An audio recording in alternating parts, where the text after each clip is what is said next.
Oi, oi, gente! E aí, tudo bem? Aqui é a Barbosa, Mesa e Família na área, capítulo 3 de Êxodo.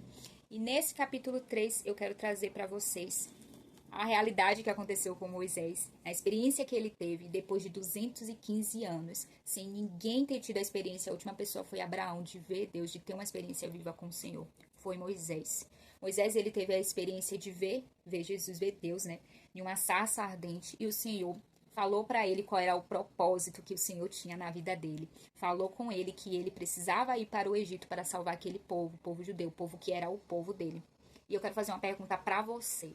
Se hoje você tivesse uma experiência impactante na sua vida e o Senhor te desse um direcionamento que você precisa salvar um povo, salvar a sua família, salvar as pessoas do seu trabalho, te desse uma declaração aonde você fosse um instrumento de transformação no ambiente em que ele te direcionasse, qual seria a sua percepção? O que você faria? Qual seria o seu posicionamento? Moisés foi muito engraçado, né? Quando eu imagino essa realidade, eu sempre leio meio que imaginando. Imagine você, do nada, uma sarça, uma árvore pegando fogo. Você tá vendo aquilo dali, você ia ficar, meu Deus do céu, eu tô bem brisado. Moisés, ele ficou assustado, só que Moisés era curioso, gente. Ele foi ver o que estava acontecendo. Peraí que eu vou ver o que que houve. E naquele momento, Jesus fez a mesma menção que ele fez com Maria, com Marta, chamando Marta, Marta. Ele falou o nome de Moisés, Moisés, Moisés, e mandou ele tirar a sandália dos pés dele, que o lugar que ele estava ali acontecendo, aquela manifestação da presença do Senhor, era uma terra santa, era uma terra purificada. E ele tirou as sandálias e foi, né? Imagino que ele foi tremendo, tipo, meu Deus, do nada, o que que é isso? E ele teve aquela experiência. E o Senhor foi falando todas as promessas, todas as coisas, que ele viu o clamor do povo, que ele viu que o povo dele estava padecendo, estava sofrendo já por muitos anos, e que ele seria o libertador daquele povo. Só que o mais engraçado de tudo é que na hora que Moisés ouviu aquilo, ele falou, então, Senhor, eu não sou capaz, manda outra pessoa. Quem sou eu, Senhor? Quem sou eu para chegar para Faraó e falar para ele, então, vir aqui tirar o povo do Egito? Ele sentiu medo. Ele se sentiu incapaz. Parecia que aquele Moisés dos capítulos anteriores que tinha matado um egípcio, que foi ali no ódio. Aquele Moisés morreu, gente. Já tinha se passado 40 anos, aquele Moisés virou um bichinho medroso, literalmente. Não era mais aquele homem anteriormente. E naquele momento, Deus simplesmente ignorou o que ele falou. Quando ele falou, quem sou eu? Meu Deus, eu não sou capaz, não tem como, manda outro, pai. Meu Deus do céu. Deus simplesmente ignorou e falou, então, né, meu filho, eu estarei contigo. Tchau. E continuou falando o que ele iria fazer, qual eram as manifestações que iria acontecer. E quantas vezes o Senhor manda a gente fazer algo, o Senhor nos dá direcionamento, fala, se manifesta de certa forma, se manifesta em sonhos, em visões, até na própria palavra. O Senhor fala com cada um de nós algo específico que temos que fazer, só que vem vários questionamentos. A gente fala, Senhor, manda outro. Não sou capaz, como é que eu vou chegar e vou falar a respeito disso? Gente, eu sou a prova viva, eu tô falando. Quando o Senhor me deu isso, eu fiquei tipo, Deus, você tá de brincadeira comigo. Tá de brincadeira, Senhor, pelo amor de Deus. Aí eu comecei a ler e falei, Senhor, tá piorando mais ainda. Eu me vejo nessa realidade de ter medo, de ter questionamentos, de fazer várias perguntas, de falar, Senhor, então, vamos, senta aqui, deixa eu te falar. Então, tem isso, e meio que não dá, né? Eu tenho vergonha, como é que eu vou chegar e vou falar? Eu vou fazer isso que o Senhor tá falando, eu vou manifestar, eu vou ser um instrumento vivo, usa outra pessoa que saiba falar melhor, usa tal pessoa que busque mais, que seja mais intenso, usa tal pessoa, só que Deus, ele quer usar você. O que Deus tem pra fazer na sua vida, ele pode fazer através de outra pessoa, mas ele quer que seja você. E aí? E quando a gente impede que o trabalhar do Senhor aconteça na nossa vida, literalmente a gente paralisa mesmo. Várias áreas da nossa vida paralisa coisas que o Senhor já queria fazer anteriormente.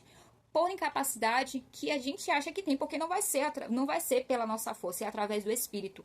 E acabamos indo para esse lugar de desobediência, de incredulidade, de dúvida, de questionamentos.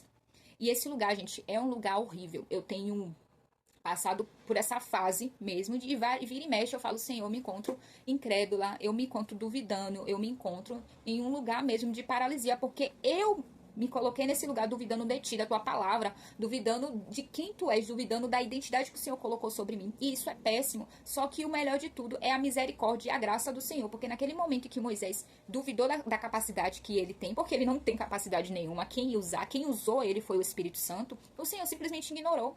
Simplesmente falou, então, eu estarei contigo. E isso basta. Eu estou com você. E isso basta. Vocês vão ver sequentemente, eu vou falar anteriormente, que depois teve uma experiência que ele falou com Deus. Senhor, eu só vou se você está, se você for. Porque ele sabia que se a presença do Senhor não fosse, não tinha como, ele precisava, ele não, pela capacidade que ele tinha, não iria acontecer nada. Ele precisava da manifestação viva do Senhor. E que você possa, gente, parar para pensar. Às vezes tem coisas que o Senhor, que você acha que vai fazer pela sua força, pelo seu querer, aí você simplesmente paralisa, porque quando você olha para as circunstâncias ao seu redor, quando você olha para você mesma, você fica assim, Deus, não tem como o Senhor fazer na minha vida essa transformação para que eu venha assim, um divisor de águas na vida de outra pessoa, da minha família, na vida das pessoas do meu trabalho, das pessoas que o Senhor colocou para eu cuidar. Como assim? Só que simplesmente o Senhor só quer que você obedeça, sem questionar. Óbvio que a gente vai estar ali com vários pensamentos questionando, mas o Senhor quer que a gente simplesmente avance, simplesmente obedeça, porque as coisas vão acontecer consequentemente. Eu tenho um amigo que ele me falou algo muito interessante, que quando você tiver, se você já passou por essa situação de estar de madrugada em um carro e tiver um caminho onde não tem luz, não tem iluminação, o que você vai fazer para sair daquele caminho, para sair daquele lugar? Você vai andar, você vai precisar ligar o carro e continuar andando. Consequentemente, quando você for andando, a iluminação do carro vai trazer clareza no caminho e você vai sair daquela rua escura. Só que a partir do momento que você paralisa, que você não avança, que você não anda, você vai continuar no mesmo lugar. Você vai impedir que outras pessoas sejam transformadas, sejam curadas, sejam salvas, sejam alcançadas. Porque você está olhando para você. E a partir do momento que você abre os seus olhos para ver Deus, para contemplar a presença do Senhor, as coisas vão fluindo. Eu imagino que depois de todas esses questionamentos, ele parou para pensar, pera, eu tô vendo a sarça ardendo, eu tô vendo a manifestação da revelação de Cristo, de Deus aqui na face, na minha frente, o Senhor está falando comigo, eu estou ouvindo nitidamente a presença do Senhor se manifestar. Eu não quero saber dos questionamentos, da minha mente, das dúvidas, eu quero ouvir Ele, eu quero parar para ouvir o que Ele tem para me dizer.